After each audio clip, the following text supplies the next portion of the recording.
అసలు ఈ ఏజ్కి వచ్చేసరికి మనం ఇలా పని చేస్తామా? ఈ తాత ఈ ఏజ్లో కూడా ఎంత బాగా పని చేస్తున్నారో. ఇంకలా ఒక కొబ్బరి బొండంతో బోనీ చేసి మా అమ్మమ్మ వాళ్ళ ఇంటికి స్టార్ట్ అయ్యాము. అసలు ఊరుల్లో ఉన్నంత గ్రీనరీ ఎక్కడ ఉండదు. మేమైతే ఎక్కడ నచ్చితే అక్కడ ఆగుతూ వచ్చాము. ఆ చెట్ల గాలికి అసలు ఏసీ కూడా సరిపోదు, అంత చల్లగా వస్తుంది గాలి అయితే. ఈ కోళ్ళు చూడంగానే మా తమ్ముడు సంక్రాంతికి వేసేద్దాం అన్నాడు. కానీ ఇవి చిన్నప్పటి నుంచి మా పిన్ని వాళ్ళ అబ్బాయి వాడికి కాలేజ్కి వెళ్తున్నప్పుడు కుదరట్లేదని చెప్పి ఇక్కడ వదిలిపెట్టేశాడు. మేమైతే చిన్నప్పుడు ఈ ట్రైన్లు ఇట్లా రాగానే బాయ్ చెప్తూ ఉండేవాళ్ళం. మా అమ్మమ్మ వాళ్ళ ఇంటి పక్కనే రైల్వే ట్రాక్ ఉంటుంది.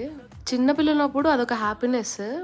మా డాడీ ఇక్కడ మా పొలంలో పండిన ఒడ్లు ఉంటాయి కదా, అవి బియ్యం ఎట్లున్నాయా అని చెప్పి చూస్తున్నారు. నేనేదో వీడియో కోసం నా చేతిలో వేసుకున్నా కానీ మనకంత తేట లేదు.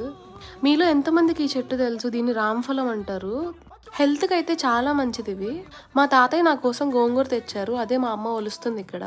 నెక్స్ట్ వీడియోలో వీకెండ్ ఫార్మింగ్ చూపిస్తా. సబ్స్క్రైబ్.